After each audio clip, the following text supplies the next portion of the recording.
Hey everyone, it's Jennifer.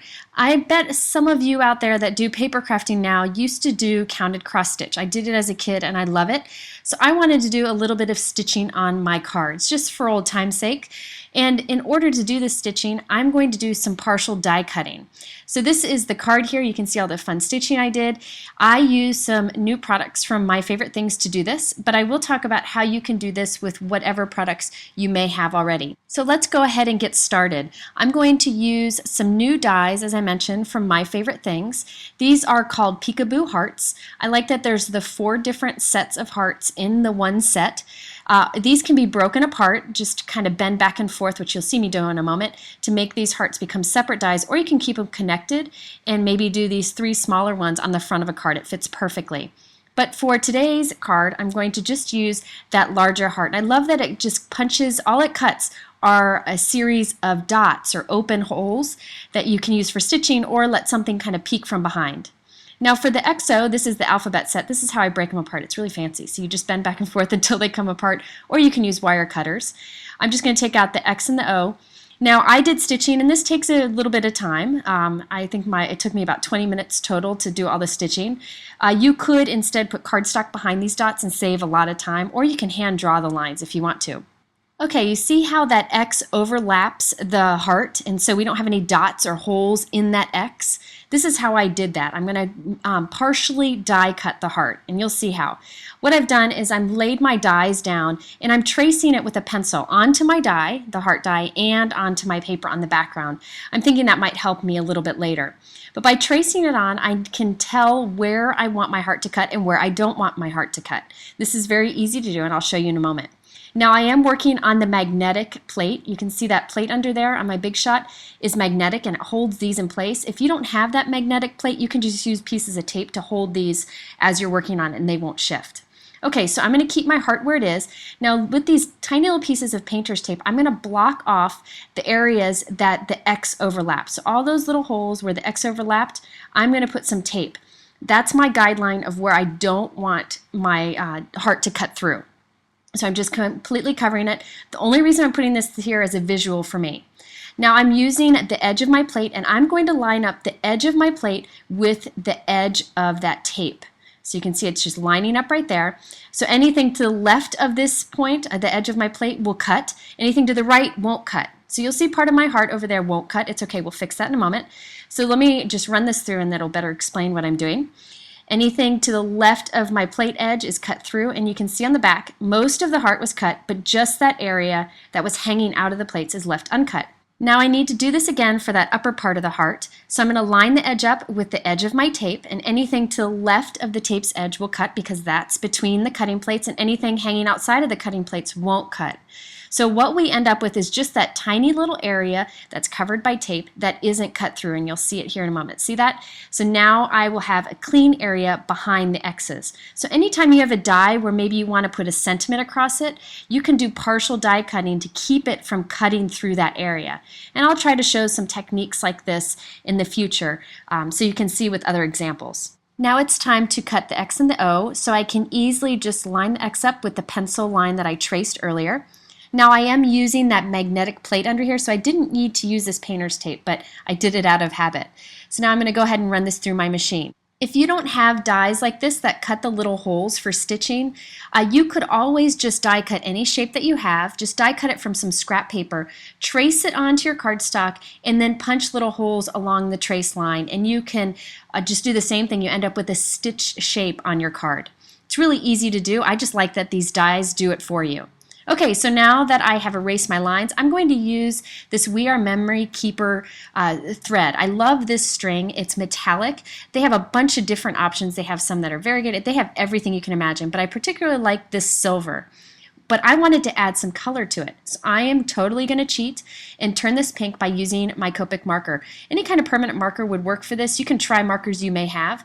I just put the string underneath the tip of the marker, and then I pull the string along the marker. Now I didn't think this damaged my marker tip. These Copic tips are pretty durable, but you might want to try with yours. You could also put a permanent ink across the string, anything to color it. I just like to change the look of what I have, and this way I don't have to keep a billion different colors of string. So I end up with a pink metallic string instead of a silver. Now, after I've done this, I'm just going to let it dry so I can make sure that this ink doesn't rub off on my paper as I'm stitching. But it doesn't take very long. You could also zap it lightly with the heat gun if you wanted to. Now I'm going to go ahead and put this string onto a needle, and I'm going to make the two ends meet up in the end. So when I'm stitching, I'm actually stitching with 2 ply of the string, so 2 pieces thick, just so that I could get more of the color showing. I wanted it to be extra thick. So now I'm just putting the ends together, and I'm going to go ahead and start stitching on my card. Now if you've never hand stitched before, you might want to do a YouTube video search on backstitch or the different types of stitches. I'm going to show you here, but by no means am I doing anything fancy. I'm just going to go ahead and put this right through, and I'm going to take my 2 ends on the back and I'm going to tape them down with some painter's tape. I didn't want to tie a knot or anything here because it would just add bulk. So I'm just going to tape it down, and it's really easy to do this, and we can remove this tape later and I'll show you how. Now there are a million ways you can do this kind of stitching, but this is how I do it. I go up from the back and then back to the back again, down from the front, and then I skip to the next hole as I'm doing here, come back up to the front, and then I go back to the hole behind it. Then I'll come back up the hole that I just came up before, and I'm just going to continue until I have connected all of the circles or all of the open dots with this pink thread. Again, there are many ways you could do it, and with this die you could do maybe an X that connects the larger heart on the outside with the smaller heart on the inside. There are so many things you can do. Now, if with this die, if you didn't want to do the stitching, as I mentioned before, you could just put some colors of cardstock behind it so that the color peeks through, or you can use it as a guideline to maybe put gems on each of the dots. There are a lot of things you can do with this. I just love the look of stitching. I think it gives such a fun handmade feel to the cards that we spend so much time putting together. I'm going to continue on with this, and then when I get to the part that's close to the X, I'm going to kind of end and skip ahead to the part on the other side of the X. So here I'm actually going to go up one of the holes of the X so that later that edge of the heart meets the X perfectly. So I'm going to go up that hole there and back down to connect it. And now I will skip on over to the other side of the X to continue my pattern. But I noticed I needed 1 or 2 more holes there, so I'm totally going to fake it here and just poke holes with my needle. This is how you would do it if you wanted to create your own holes. It's very simple. You just press through, and once you pull your thread through, you won't notice that these holes aren't the exact same size as the holes that the die created. And again, this does take a little bit of time, but I'll be honest, I just took this outside and sat and enjoyed the sunshine and finished up the stitching. It really didn't take all that long. Once I finished all the pink here, which by the way I cut way too long, so I'll save this for a future project, I'm just going to tape the ends down and trim it off. And now it's time to move on to the next heart. This time I'm just going to use the silver string as is, so I'm just going to unwind a piece here. Now I know you can get strings like this at any craft store. DMC floss is perfect for this. I just really like these products from We Are Memory Keepers because they have a great variety, and there's a few different options on the spools. So now I'm just going to go ahead and complete the silver heart just like I did the pink heart, nothing fancy here. And then finally I'm going to do the X and the O with the metallic black that's on that same set that you see there.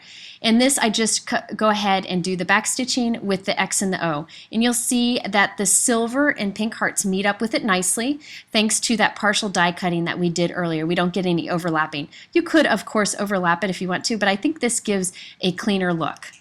Okay, so now I have all my stitching done. I'm going to go ahead and put a little bit of multi-medium, which is a matte finish adhesive from Ranger. I'm going to put little dots of this on those little strings that we tape down. And then I'm going to remove the tape just so I don't have that extra bulk in there. But really you could leave it if you wanted to. It doesn't matter at all. Or you could use a little bit of Scotch tape on the back there. Now it doesn't matter how nasty this looks on the back because nobody's going to see it. And I'm going to adhere this to my card with foam tape too, so I don't have to worry about it being too bumpy. Okay, so now let's go ahead and put the card together. I decided I wanted to have a little black and white stripe peeking out from the top and the bottom of the card, but I didn't have any black and white stripe paper, so I'm totally going to fake it with some stamping. I have some black ink here that I'm going to ink up 2 areas on this background stamp. This is from My Favorite Things also. I really like striped background stamps, especially thin ones like this, because you can create subtle patterns that will go with pretty much any card. So I'm going to stamp this onto a white note card, and I'm going to set that aside and we'll come back to it in a moment. With these big background stamps, I always put a piece of scrap paper over it and press it around so that I don't get my hands all inky, which I ended up getting inky anyways this time. But anyways, so I'm going to go ahead and glue my stitch piece now that it's dried and I removed the blue tape onto some raspberry pink cardstock from My Favorite Things, just so a little bit of pink is peeking out the top and the bottom. And now I've definitely hidden all of that nasty sewing on the back. So there's what my card looks like. It doesn't matter what the center looks like because I'm going to cover it up completely. Now I'm going to use foam tape once again. This is to prevent any of those bumps on the back of my stitching from kind of leaving marks that show through to the front. And I always like to use foam tape. I think it's a great way to make a card kind of stand out and grab attention. Now I felt like this handmade stitching look could use some sequins to kind of go together with that feeling. In the past videos I've showed how to adhere sequins. Today I'm going to show you how to position them and where to decide to put them. A lot of people have asked me that before. So I have my container here where I keep all my sequins. I can pop a section out and then I just push this little purple tab on the side to open them up. Now this container, I'll link below in my YouTube description by the way, it's just great for sequins. I have a variety of clear sequins here. I have some large, some medium, and some tiny. I really like these kind of iridescent sequins because you can color them to be what you want or they match with any card as is. Okay, so when I'm deciding where to put my sequins, I don't glue them down right away. I first lay them in position, and I usually do things in a triangle. So you can see there's a cluster over on the left, a cluster on the bottom, and a cluster, there's one at the top. And that creates a visual triangle. I also make sure that I have two of my embellishments here, sequins, close together. You don't want them just kind of scattered evenly around the card. I have a couple of them close together, like these ones on the bottom are close together, and the ones in the center of the heart are close together.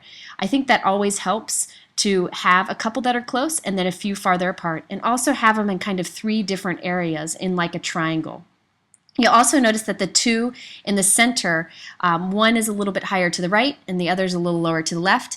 And the two that are close together on the bottom, one is kind of higher to the left and the other is a little bit lower to the right. So they're not angled at the same in the same way. So those are just some tips. Go for the visual triangle, 3 different areas or 5 if you want to do more. And also make sure that some of the little embellishments, whether they're sequins or gems, are close together. To adhere my sequins, I'm just picking them up with my tweezers, dipping them in a little multi-medium, which is the strongest adhesive for sequins, and putting them on the card. These guys won't pop off. Okay, now I love to add little gems to the center of sequins to cover up the little hole. I originally thought I was going to color them to match the colored string that we did. So I'm coloring some gems with that Copic marker once again. This is a great way to change your gems to match your project. However, after I did it, I felt like it was a little distracting on the card, so I decided to ditch the whole pink thing, but I wanted to show you how to do it in case that was something that you wanted to do on your card. I just decided to go with the plain gems. These are some smooth gems from Hero Arts. They're connected by a bit of adhesive so that you can pick up a string of them at once and put them down in a row together. All I do is I put a cut between each of them with my craft knife and then pick up one at a time. I love covering up that little dot in the center of sequins. I think it just gives a finished look to it. I don't know why. I don't actually put the gem in the dead center of the sequin. I kind of put it off to the side a little bit, but still it covers that hole. You can see when I put this one in the large sequin there, the gem is covering the hole but kind of off center just to make it a little more playful. And this is one of those points where I admit one of my big faults. I tend to not leave something good enough alone, whatever the expression is.